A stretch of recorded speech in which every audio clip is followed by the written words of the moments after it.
Meus irmãos, nós temos a alegria de ter conosco nosso companheiro Irineu, que irá nos falar sobre a prova da existência de Deus. Irineu já é um conhecido nosso aqui da casa, companheiro de jornada, também é trabalhador do Centro Espírita Amor e Humildade do Apóstolo na cidade de Florianópolis e um tarefeiro do movimento espírita. Jesus te aguarde, te guarde e que possamos nos alimentar com o teu conhecimento. Meus queridos irmãos, que a paz e o amor de Jesus permaneça hoje e sempre. Em especial nesses instantes tão importantes, onde rendemos graças a Deus por estarmos aqui, por deixarmos os nossos lares, os nossos afazeres e viemos em busca do amparo, da assistência, que com toda certeza jamais deixará de faltar-nos.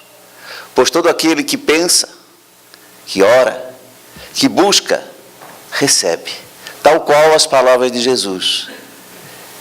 Pedi e obtereis, buscai e achareis, batei e abri-se-vos-á a porta. Porque todo aquele que pede, recebe. Todo aquele que bate, a porta se abre. E todo aquele que busca, encontra tudo aquilo que deseja. Agradecendo a casa, agradecendo gentilmente e antecipadamente as vibrações amorosas dos nossos irmãos, vamos conversar um pouquinho a respeito desse tema tão importante. Provas da existência de Deus. Acima de tudo, falar de Deus, falar das provas da existência de Deus, para nós outros ainda é muito difícil, tendo em vista a nossa inferioridade moral, espiritual. Mas, acima de tudo, temos ainda que aprender muito e muito os conhecimentos espirituais para compreendermos esta força maior, esse Criador maior. Entretanto,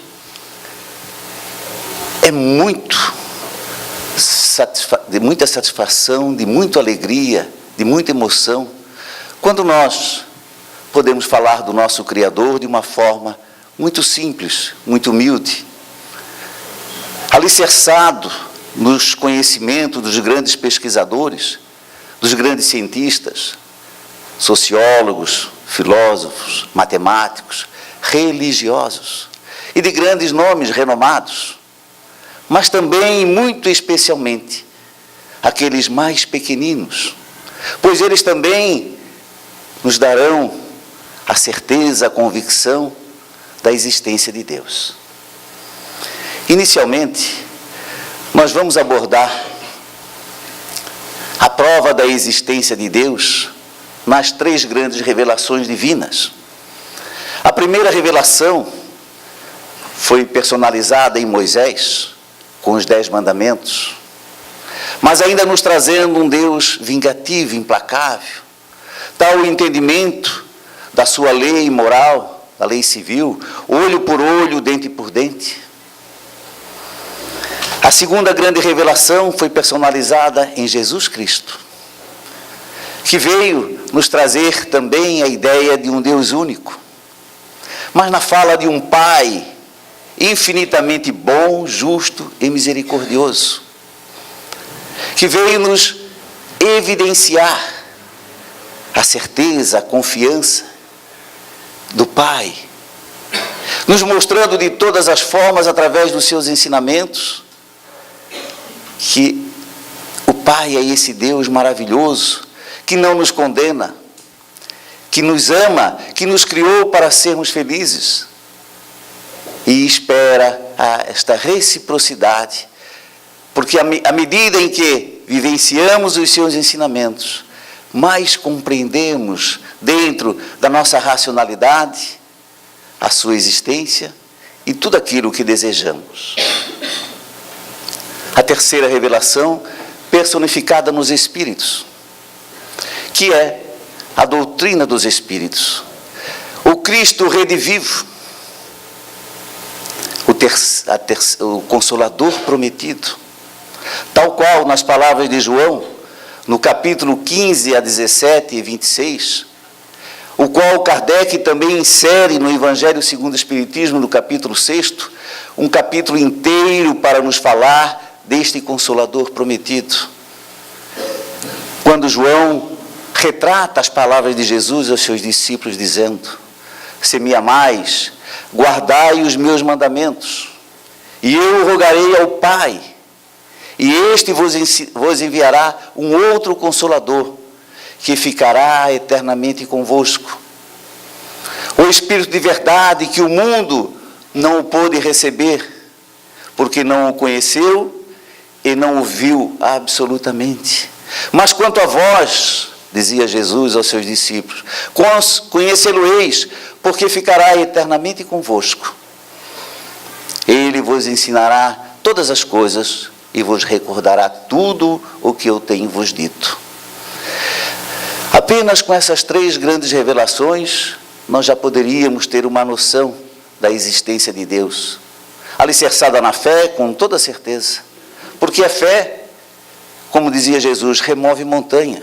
A fé nos dá o esclarecimento devido, qual a doutrina espírita que consola esclarecendo, que nos mostra esse Pai infinitamente bom e justo. Kardec, ao introduzir a doutrina dos Espíritos, o Consolador prometido, a 3ª revelação, na sua primeira questão, na primeira pergunta, ele o faz de uma forma diferente da racionalidade, porque, naturalmente, ele poderia perguntar quem é Deus. E por que não fez essa pergunta? Porque estaria inserindo a personificação, a ideia antropomórfica de uma figura, de uma imagem de um homem, tal qual muito de nós aprendemos que Deus, aquele velhinho de barbas brancas, sentado no trono, governando todo o universo.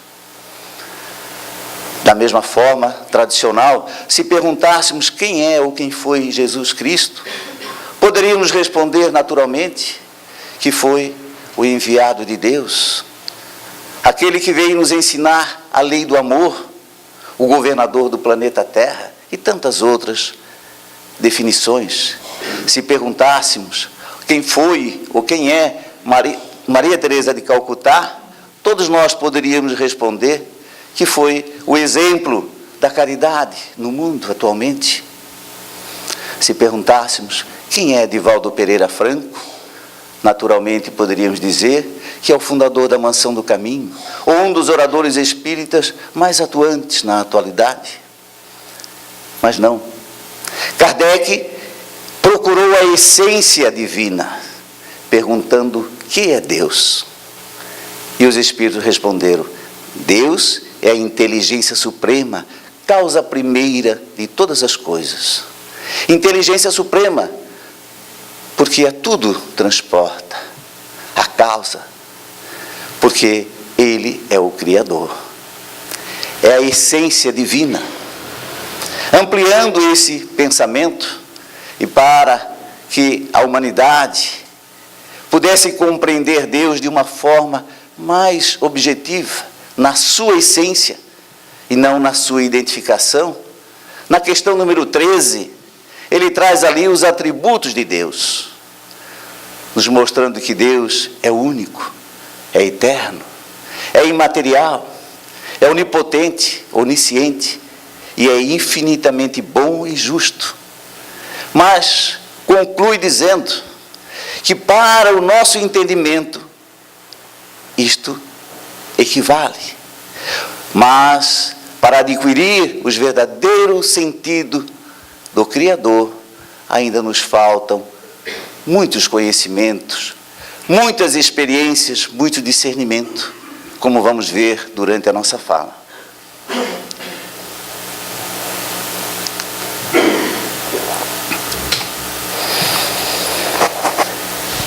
Na questão número 4, Kardec pergunta: onde podemos encontrar a prova da existência de Deus? E a resposta dos Espíritos: num axioma que aplicais às vossas ciências, não há efeito sem causa. Procurai a causa de tudo que não é obra do homem, e a vossa razão vos responderá. O que significa axioma, palavra nova? É a teoria comprovada da ciência. Tudo que a ciência tem comprovado é tido como verdadeiro. Se a ciência diz desta forma, imaginamos e compreendemos Deus na sua naturalidade. Que Deus é tudo aquilo que nós podemos observar, que não é obra do homem, e a nossa razão nos responderá. Na revista O Reformador, de dezembro de 2002, Juvanir Borges de Souza, ex-presidente da Federação Espírita Brasileira, esclarece sobre o comentário de Kardec sobre a pergunta número 4 acima. Para crer-se em Deus, basta se lance um olhar sobre as obras da criação. O universo existe, logo, e duvidar da existência de Deus é negar que todo efeito tem uma causa e avançar que o nada pode fazer alguma coisa. Tudo o que nós possamos imaginar na natureza, no universo, tem uma causa, tem um Criador. Se nós vamos perceber naturalmente que se o homem não pôde construir isto ou aquilo, com toda certeza teremos de atribuir a esta divindade, a este Criador maior. Ainda, grandes cientistas têm nos afirmado que como explicar a existência do universo, como explicar a harmonia entre esses globos, entre os sóis e mundo no infinito, de certo que não é obra do homem, e há de ser que criou. E a esse ser, a este ente superior, denominamos Deus. Kardec, na questão número 11, preocupado, com toda certeza, desse entendimento a respeito do Criador maior, ele faz o seguinte questionamento: será dado ao homem um dia compreender os mistérios da divindade? A resposta dos espíritos: quando seu espírito não mais estiver obscurecido pela matéria e pela perfeição, se houver aproximado de Deus, então o verá e o compreenderá. Se analisarmos o que a doutrina espírita tem nos orientado, lá no Evangelho segundo o Espiritismo, no capítulo 3, quando Kardec traz na casa de meu pai há muitas moradas, Kardec coloca ali, de uma forma relativa, de que há 5 grandes mundos. Os mundos primitivos, expiações e provas, regeneração, divinos e ditosos. E nós ainda nos encontramos na segunda faixa, no mundo de provas e expiações. Ainda, como dizem muitos espíritos, estamos engatinhando no nosso processo evolutivo.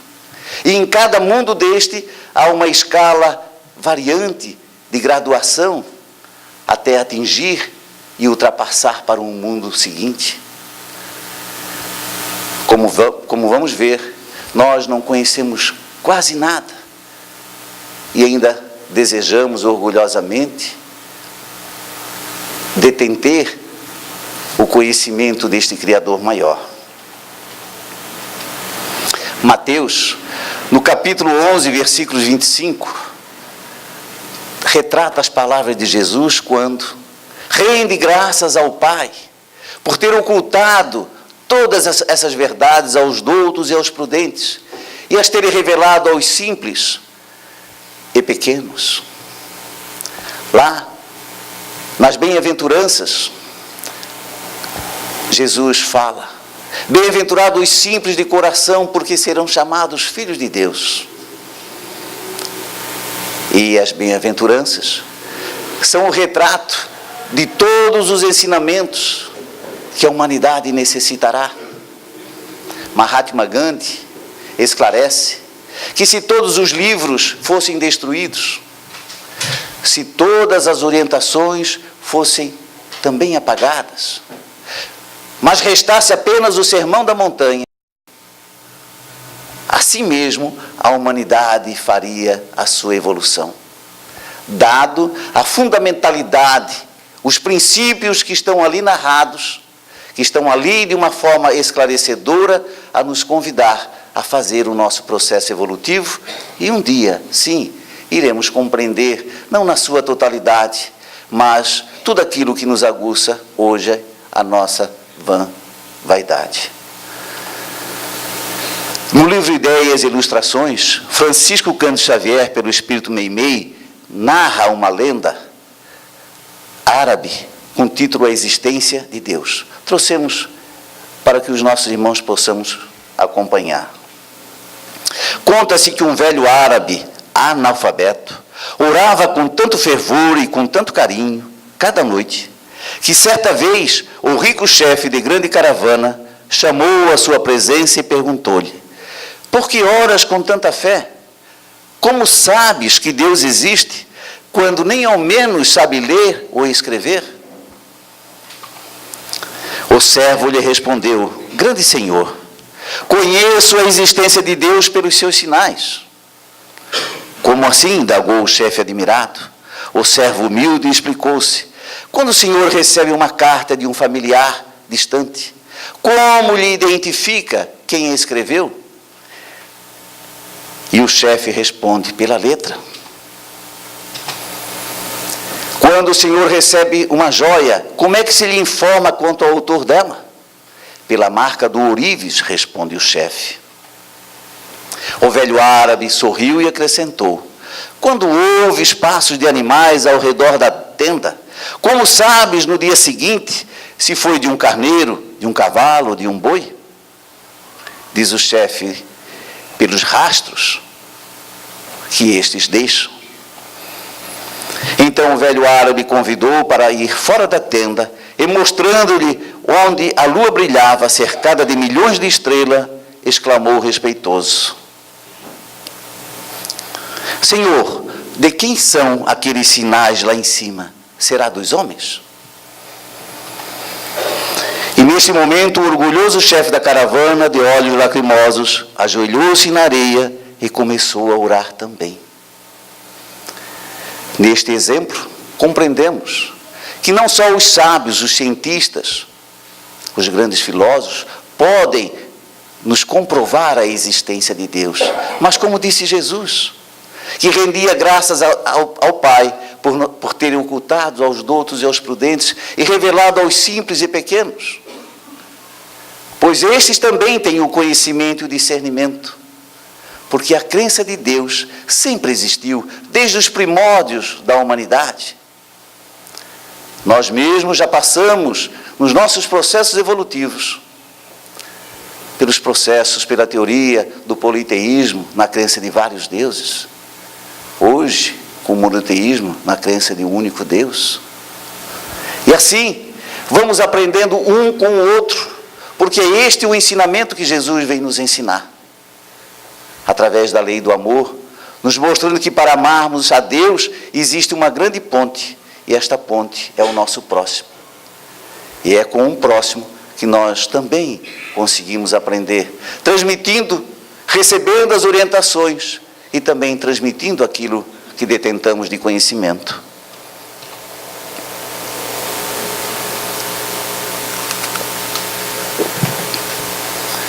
Leon Denis, o grande escritor espírita, mas na atualidade, um grande contemporâneo de Allan Kardec, o qual foi um dos seus precursores, quando lhe perguntado a respeito de como ele entendia Deus, ele disse apenas que há coisas que de tão profundas só se sente, não se descreve. O general professor Milton Raleigh de Souza, ex-presidente da CME, Cruzada dos Militares Espíritas, afirmava: Deus, a ideia mais alta do pensamento humano, é simples de entender. Como motivo de crença e adoração, se torna complexo, como motivo de conhecimento e explicação. Assim, Deus melhor se sente do que se entende. E vimos nesta passagem, nesta lenda árabe, justamente isso. Não precisou nenhum cientista comprovar, como vamos ver alguns exemplos.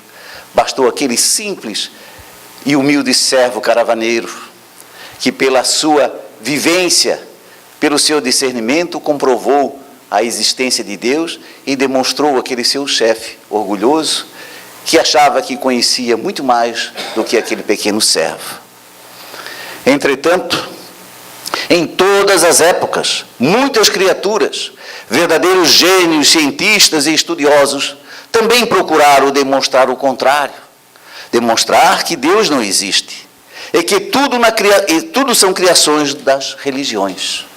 E trouxemos também um exemplo, pois os exemplos falam muito mais do que 1000 palavras. E transcrevemos, dado a forma clara e precisa com que vamos também fortalecer a nossa fé e a nossa crença.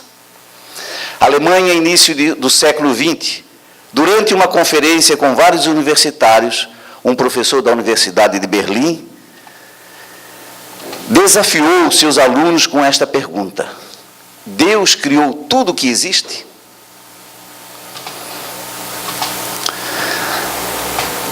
A resposta: um aluno levantou-se e respondeu, valentemente, corajosamente: sim, Senhor, Deus criou tudo. Então o professor questionou: Deus criou tudo? Sim, Senhor, respondeu o aluno. E o professor respondeu: se Deus criou tudo, então Deus fez o mal, pois o mal existe, e partindo do preceito de que nossas obras são um reflexo de nós mesmos, então Deus é mau. O aluno ficou calado diante de tal resposta, e o professor feliz se regozijava de ter provado mais uma vez que Deus não existia, que Deus era um mito. Entretanto, um outro estudante levantou a mão e disse: professor, posso fazer uma pergunta? Lógico, respondeu o mesmo. O aluno ficou de pé e perguntou: professor, o frio existe? Que pergunta é essa? Lógico que existe, ou por acaso você nunca sentiu frio? E o aluno respondeu: de fato, senhor, o frio não existe. Segundo as leis da física, o que consideramos frio, na realidade, é a ausência de calor. Todo corpo ou objeto é sensível ao estudo quando possui ou transmite energia. O calor é que faz com que este corpo tenha ou transmita energia. O zero absoluto, continuou ele, é a ausência total e absoluta de calor. Todos os corpos ficam inertes, incapazes de reagir, mas o frio não existe. Nós criamos essa definição para descrever como nos sentimos se não possuímos calor. Existe a escuridão? Continuou o aluno. O professor respondeu, também valentemente, corajosamente, existe. E o aluno contrapôs, dizendo, novamente comete um erro, Senhor. A escuridão também não existe. A escuridão, na realidade, é a ausência de luz. A luz pode-se estudar, a escuridão não. Até existe o prisma de Nichols para decompor a luz branca nas várias cores de que esta é composta. Com suas diferentes longitudes de ondas, a escuridão não. Finalmente, o aluno perguntou ao professor, Senhor, o mal existe? E o professor respondeu, claro que sim, lógico que existe. Como disse desde o começo, vemos estupros, crimes e violência no mundo todo. Essas coisas são do mal. E o aluno respondeu, professor, o mal não existe, pois menos não existe por si mesmo. O mal é simplesmente a ausência do bem. É o mesmo dos casos anteriores. O mal é uma definição de que o homem criou para descrever a ausência de Deus. Deus não criou o mal. Não é como a fé ou como o amor que existem como existem o calor e a luz. O mal é o resultado da humanidade não ter Deus presente em seus corações. É como acontece com o frio, quando não há calor, ou a escuridão, quando não há luz. Por volta dos anos de 1900, este jovem foi aplaudido de pé, e o professor balançou a cabeça, permanecendo calado. Imediatamente, o diretor daquela universidade dirigiu-se àquele jovem e perguntou qual era o seu nome. E ele respondeu: Albert Einstein. Um jovem acadêmico, com conhecimento científico, pôde contrarrazoou as ideias daquele professor que há muito vinha se conduzindo, há muito vinha questionando a existência de Deus e buscando comprovar diante de muitos alunos que, sem o discernimento e a compreensão religiosa ou mesmo do conhecimento, contestara. Mas nesse instante, este grande jovem, Albert Einstein, o criador da teoria da relatividade, o qual ao final ainda faremos menção, pôde comprovar cientificamente a existência de Deus, de uma forma simples, clara e com objetividade.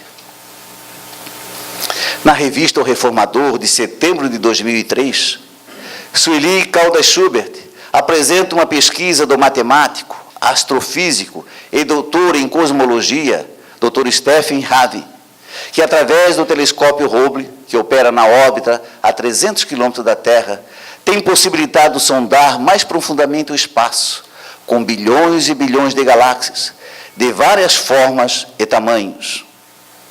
Onde cada galáxia possui bilhões de estrelas, muitos com planetas à sua volta. Só a Via Láctea possui 100 bilhões de estrelas. Segundo outros físicos e cosmologistas, tudo o que a ciência conhece até agora do universo representa apenas 5%. Se questionássemos se os grandes cientistas atestam que tudo o que se conhece no universo representa 5%, como temos e tantos outros a pretensão de conhecer a essência divina do seu Criador. Doutora Lúcia Campos, bióloga e pesquisadora brasileira da Universidade Federal do Rio de Janeiro, defendeu uma tese no Congresso em Londres, afirmando que tudo o que se conhece na vida marinha representa apenas 1%, considerando que o nosso planeta possui 2/3 de água, quase 70%. As descobertas que a ciência vem realizando cada vez mais glorificam a Deus em vez de rebaixá-lo. Dr. Cressy Morrison, um conceituado biólogo, doutor em História Natural, apresentou provas matemáticas da existência de Deus, pelos quais ele acredita em Deus. Diz ele, um deles é o fato de a distância que medeia entre o Sol e a Terra estar matematicamente calculado, o que não poderia ser obra do acaso. Se o Sol estivesse a 150 milhões de quilômetros da Terra, mas apenas metade desta distância, não haveria a mínima possibilidade de vida, porque as altas temperaturas a tudo aniquilariam. E se a distância tivesse 50% a mais, a vida também seria impossível, devido à falta de luz e calor no nosso planeta. Se o movimento de rotação, diz Dr. Cressy Morrison, não estivesse sido calculado de forma eficiente, e ao invés de 1.600 km por hora, fosse 10 vezes menor, os dias e as noites teriam 120 horas, e a vida seria impossível, pois o calor dos dias, a sombra e o gelo das noites, ambos longos demais, a tudo aniquilariam. Vejam que o nada não existe, tudo está calculadamente, matematicamente calculado, fazendo com que esses astros se movam uniformemente e sob a coordenação, com toda certeza, desse ser maior. Se os meteoros que caem diariamente na Terra não fossem ralados pela atmosfera, que tem 60 quilômetros quadrados, a vida na Terra também seria impossível, pois os incêndios fariam tudo arder. Se a Lua estivesse a 50 milhas mais distante da Terra, as marés seriam tão enormes que os continentes 2 vezes por dia submergiriam, inclusive as mais altas montanhas. Por esses e outros tantos exemplos, Dr. Cressy Morrison acredita na existência de Deus, pois somente um ser superior poderia criar este universo e tudo o que nele existe com a maior perfeição possível. Afirma ainda que tudo está matematicamente calculado e tudo se interage harmonicamente. Conclui que por trás de cada fenômeno há uma inteligência. E é essa inteligência que Dr. Cressy Morrison denominou Deus, como Criador de todo esse universo, pela sua harmonia com que move-se todos os astros, todos os globos, de acordo com tudo aquilo que conhecemos, que é apenas 5%. Imaginamos se nós conhecêssemos 95% de tudo que existe no universo. Com toda certeza, estaríamos num mundo muito mais evoluído, e que este mundo chegará um dia. Vai depender do esforço, vai depender da maneira como nós passamos a pensar e agir, a vivenciando e exemplificando os ensinamentos do nosso Mestre Jesus.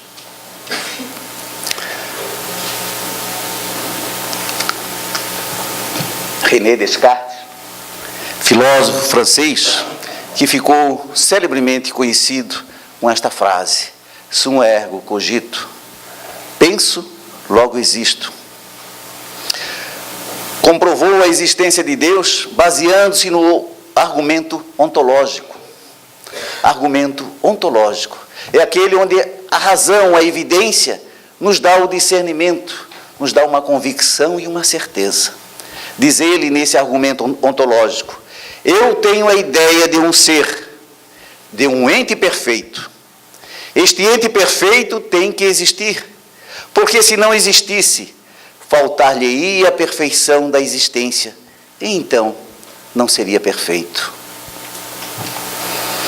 Voltaire, filósofo iluminista francês, para provar a existência de Deus, baseia no seu raciocínio prático, ao afirmar: o universo me espanta, e não posso imaginar que esse relógio exista e não tenha um relojoeiro. Ou seja, ele não pode conceber que o universo existe sem ter esse ente superior que o criou. Porque partindo de que ele existiu por acaso, o acaso não existe. O nada faz. Tudo aquilo que nós possamos perceber e identificar como autor, nós identificamos.